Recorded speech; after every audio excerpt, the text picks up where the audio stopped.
Bonjour à tous, c'est Flore, Fleur de Vie, médium énergéticienne. Je vous retrouve aujourd'hui pour une petite vidéo sur les runes du signe du Capricorne. Ce signe du zodiaque se situe juste après le solstice d'hiver. Alors, on peut trouver plusieurs dates. Celle qu'on retrouve le plus souvent, c'est du 22 décembre au 20 janvier. Et ce signe est la plupart du temps représenté comme un animal à cornes, un bouc à queue de poisson.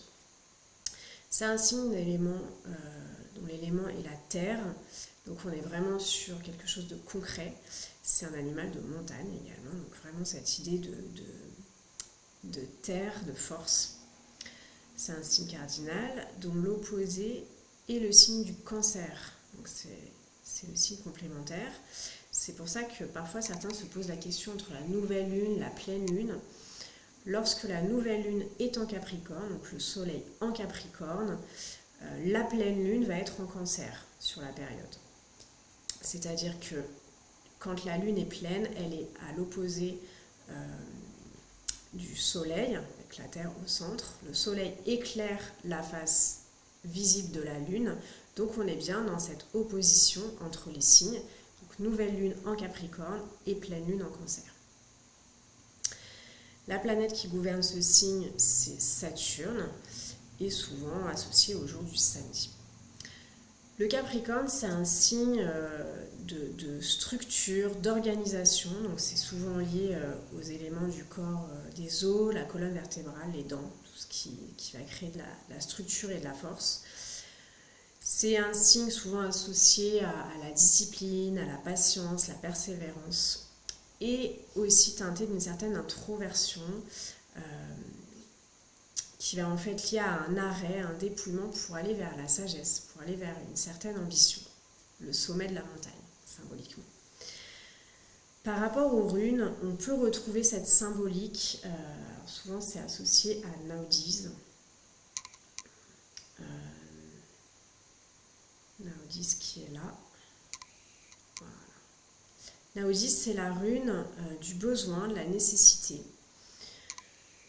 C'est une rune qui nous indique un temps d'arrêt parce qu'il y a une résistance, il y a un certain blocage, il y a besoin d'une adaptation, il y a besoin d'utiliser notre intelligence créatrice pour nous adapter à cette contrainte, à cette nécessité qui va créer des nouvelles solutions créatives.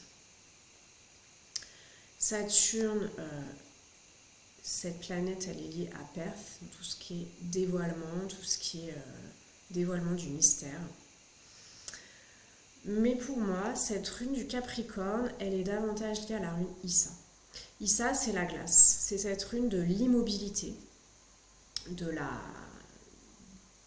centrage. C'est à la fois la force de l'être, l'énergie potentielle, et on va retrouver cette idée tout à l'heure, de l'énergie potentielle. On a le centrage sur l'essentiel, sur la volonté, la concentration sur un objectif précis et une certaine structure de la réalité, une vision claire.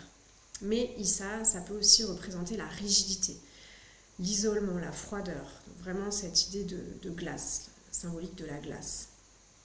Finalement, la rune Issa, en lien avec le signe du Capricorne, ça nous indique que quand on active le feu du cœur, c'est-à-dire l'énergie du cœur, l'énergie de vérité, on peut aller vers une certaine autonomie, une affirmation de soi, dans l'harmonie, pour finalement réussir par l'action et par l'expression de son unicité, de son énergie individuelle et unique.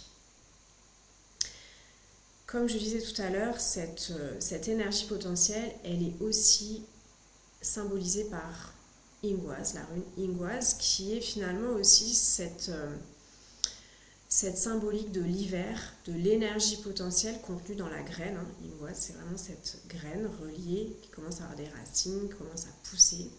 Donc c'est la source de toute vie, c'est la potentialité qui va travailler en intériorité dans ces énergies de l'hiver pour pouvoir éclore au printemps.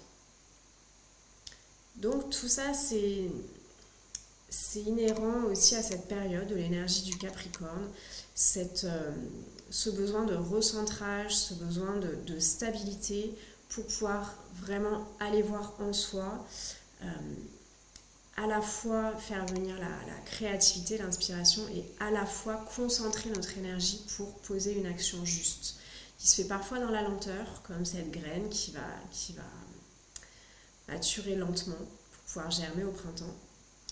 Ça se fait avec persévérance, parfois dans l'isolement, mais pour atteindre vraiment un objectif, et comme on dit, lentement mais sûrement.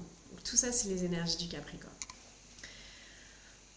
Alors, par rapport à cette période qui va bientôt terminer, là, le 20 janvier, on va voir si les runes ont un éclairage à nous donner sur cette période du Capricorne. Bien sûr, pour les périodes qui ont ce signe solaire ou ce signe prépondérant dans leur énergie, dans leur thème astrologique. Pour les autres, ça peut être aussi une indication sur ce qui était important dans cette période, ce qui doit être clarifié, et peut-être en transition, en lien avec la période qui s'en vient, la période du Verseau. Donc on va voir ce que nous disent les runes sur cette période du Capricorne. On a la rune qui vient de sortir, c'est la rune Berkana. Je ne sais pas dans quel sens vous la verrez. Berkana, c'est la rune de la fertilité, de la croissance, de la naissance, de la gestation des idées. Donc, on avait tout à l'heure on a beaucoup parlé d'Ingoise, cette symbolique de la graine qui se renforce dans l'hiver finalement pour pouvoir germer au printemps. Cette symbolique de Isa aussi, la glace, qui, elle, est dans cette idée de concentration des énergies, de ne pas papillonner pour vraiment pouvoir atteindre un objectif, même si ça se fait dans la lenteur. Et finalement, Berkana, c'est l'aboutissement de ça. Si vraiment on comprend les énergies du Capricorne, si on les intègre, même à travers leur aspect de dépouillement, parfois d'austérité, on va pouvoir aller vers cette concentration d'énergie, vers cette compréhension de nous-mêmes qui va nous amener à cette fertilité, à cette explosion finalement pas seulement d'idées, mais d'actions pertinentes, ciblées et justes. Voilà, donc je vous souhaite une très belle fin de période du Capricorne jusqu'à fin janvier. Et on se retrouve pour le prochain signe, le signe du Verseau. Je vous dis à très bientôt. Prenez bien soin de vous.